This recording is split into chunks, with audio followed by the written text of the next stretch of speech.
Bonjour à toutes et à tous. Dans cette vidéo, je vais vous permettre de comprendre et de ressentir l'énergie des maîtres du jour yin. On a vu les maîtres du jour yang dans la vidéo précédente. Et dans la vie, il y a toujours du yang et du yin.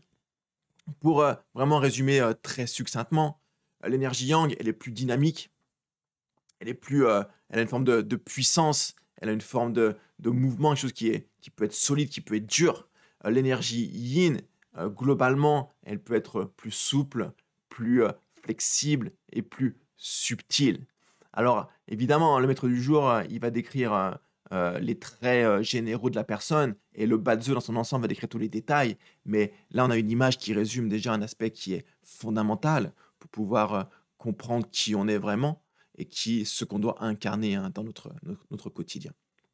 Donc, dans les classiques, hein, dans les textes anciens de Badzeux, ils considéraient que c'était mieux si un homme était maître du jour yang et si une femme c'était maître du jour yin, c'était mieux également. Parce que c'est une vision aussi très classique des choses. D'abord parce que le côté yang, dynamique, puissant, était associé dans la société de l'époque à l'homme et le côté plus doux, plus souple à la femme, première chose. Et deuxième chose, c'est que techniquement, on le verra en bas de jeu, hein, les maîtres du jour yin, ils combinent avec le ministre ou l'officier direct. Et c'était un signe, une facilité au niveau du couple. Mais de nos jours, alors cet aspect-là, c'est une chose, mais plus globalement, hein, notre société a beaucoup changé. Et une femme peut être yang, un homme peut être beaucoup plus yin. Il y a beaucoup plus de souplesse, hein, dans ce qu'on peut incarner dans notre vie, évidemment. Donc ça, c'est quelque chose qui fait beaucoup moins sens de nos jours. Donc, un homme, ou une femme qui est bois yin, qui est yi, qu'est-ce que c'est yi? Yi, c'est l'image, d'une, petite plante, d'une fleur, d'une liane. C'est une plante qui est flexible. Donc contrairement au bois yang qui était le grand arbre, qui était rigide, qui était très direct, qui était très raide, lui, c'est tout l'inverse. C'est quelqu'un qui est très très souple, très adaptable et qui a une faculté surtout de d'adapter, ses mots, sa communication pour pouvoir charmer et pour pouvoir aussi influencer les autres. Donc si vous êtes qui, vous devez apprendre à vous connecter, vous devez apprendre à communiquer et vous devez apprendre, vraiment à être quelqu'un de sociable et qui peut aussi, pouvoir avoir un impact avec ses mots. Ting, le feu yin, c'est la flamme. Ici, c'est le feu de la bougie et cette nature de la bougie, son rôle, c'est d'éclairer l'obscurité. Donc, si vous êtes feu yin, votre fonction, c'est d'inspirer les autres, c'est de leur transmettre un savoir, de leur transmettre de la connaissance, de les éclairer, de les illuminer avec vos connaissances.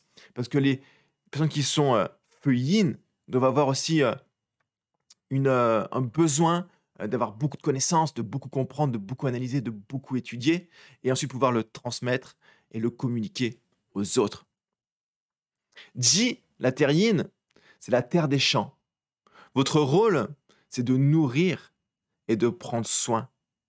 Parce que la terre yin, hein, c'est la terre qui va produire eh ben, chaque chose sur Terre. C'est quelqu'un qui doit vraiment avoir beaucoup de compétences diverses et variées et une faculté à pouvoir se mettre au service et à soutenir les autres, comme la terre qui va porter et nourrir tous les êtres. Sin, le métal yin, il est très intéressant. Parce que lui, c'est un métal sculpté qui correspond à un bijou, qui correspond à une pierre précieuse. Et votre nature, si vous êtes yin, c'est d'incarner quelque chose de raffiné, de très subtil, et qui va aussi pouvoir attirer les regards et attirer l'attention. Donc Shin, il est aussi très malin, il est très précieux, il sait qu'il a de la valeur, et il peut avoir aussi une tendance parfois à se voir comme un petit peu presque supérieur, parce qu'il est le bijou. Et finalement, Kuei. Kuei, c'est le yin, c'est un nuage. C'est le plus éthéré, le plus vaporeux. Il est très sensible. Si vous êtes au yin, vous êtes quelqu'un de très créatif, de très sensible, de très imaginatif et peut-être aussi un petit peu spirituel, parce que c'est aussi celui qui est connecté au changement de la vie et de l'énergie. Donc voilà pour résumer, hein, les maîtres du jour yin en quelques mots-clés, en quelques images. Et Par la suite, vous allez voir comment on va combiner ça avec les autres éléments du Bazeu. Mais déjà ça, essayez de voir comment vous incarnez ce maître du jour ou de voir comment vous pouvez l'incarner. Parce que le but, c'est pas que le Bazeu vous décrive uniquement, mais de voir comment vous pouvez, vous, dans votre vie, hein, décrire, incarner l'énergie de votre Bazeu pour être aligné, hein, avec ce que le ciel vous a donné au moment de votre naissance.